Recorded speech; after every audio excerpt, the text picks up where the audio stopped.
फतुली नुस्खा प्रणाम। आज हम बात करेंगे पवन स्टार पवन सिंह जो है आज सुबह गाना रिलीज हुआ है विद म्यूजिक से। मेहरारू मिलल भी हमके गाय होता था, इसमें गाए हमारे पवन स्टार पवन सिंह जी और जो शिवानी सिंह जी। गाना जो काफी बेहतरीन है, पर हम जो है ना पवन भी है जो है ना इसको रिलीज किया है ना तो सही जो है उचित समय पर रिलीज नहीं किए। क्यों? क्योंकि जो इस समय जो है छठ का सीजन चल रहा है, छठ में कुछ दिन बाकी है, इस समय जो है ज़्यादा तो लोग जो है छठ के गाने में लीन है, हम खुद लीन है भैया। तो लोकगीत जो है उतना लोग ध्यान नहीं दे रहे हैं, उसके बावजूद भी जो है गाना है जो 7 नंबर पर ट्रेंड कर रहे हैं भैया जी।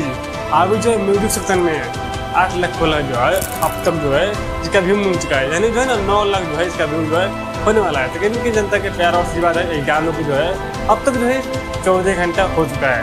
अब हम जो कल हम आपको जो 24 घंटे का अपडेट देंगे, पर यहाँ जो अच्छा खासा लाइक मिल चुका है, अच्छा खासा कमेंट भी मिल चुका है। तो कहीं सारे भी है नहीं कौन भी है जो है इस गाने में जो है कहीं थोड़ा जो छठ के आगे रिलीज करते तो छठ के जो है ना मतलब कुछ दिन पहले रिलीज करते तो कहीं गानों को जो है अच्छा खासा रिस्पॉन्स मिल सकता है, जिस जो है ना लेवल के गाना है। आगे आप क्या सोचते हैं गाने के बारे में जो है कमेंट में दीजिएगा। वीडियो से वीडियो को लाइक कीजिए, सब्सक्राइब कीजिए। आगे मिलते देखिए वीडियो में। अब यहाँ कुछ नहीं मत रन मारे।